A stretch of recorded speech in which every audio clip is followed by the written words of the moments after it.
Olha, nós não somos extremistas porque na minha avaliação, quando você coloca que uma pessoa é de extrema esquerda ou é de extrema direita, isso pressupõe que ela defende a aniquilação dos seus inimigos e que o pensamento dela seja hegemônico numa ditadura. Não é o que nós defendemos. Agora, nós somos radicais. Por quê? Porque nós acreditamos que o Brasil precisa de mudanças radicais. Porque a gente acredita que nos últimos 40 anos, aliás, nós não acreditamos, é a constatação de um fato.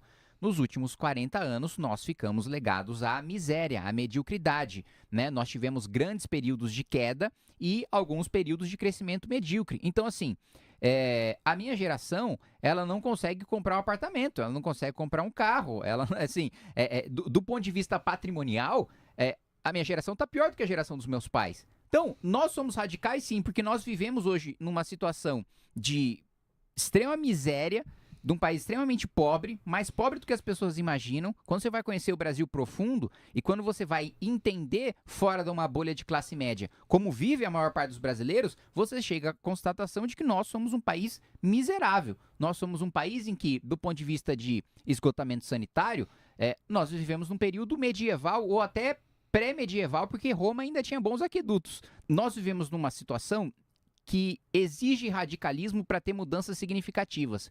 Porque as soluções que nós tivemos, por assim dizer, de centro, foram remendos, né? Remendos que não solucionaram estruturalmente o problema do país. Então, hoje nós somos reféns do crime organizado, 40 milhões, como que não dá para ser radical quando 40 milhões de brasileiros estão sob o domínio de facções criminosas? Quando o Estado paralelo do Rio de Janeiro é o governo oficial, porque o Estado oficial é o crime, o tráfico e a milícia, né? Quando o Tribunal do Crime é mais respeitado pelas pessoas do que o judiciário brasileiro. Porque, coisa que eu escuto corriqueiramente, olha, pelo menos no Tribunal do Crime, pedófilo ele é morto. Né? No sistema brasileiro, em 10, 15 anos, ele é solto e volta a conviver em sociedade. O maníaco que foi com uma submetralhadora dentro de um cinema e matou várias pessoas, ele está solto hoje frequentando cinemas. Sim. Não, assim, nós chegamos num nível de descredibilização das instituições em que as pessoas já não levam mais o Estado brasileiro a sério.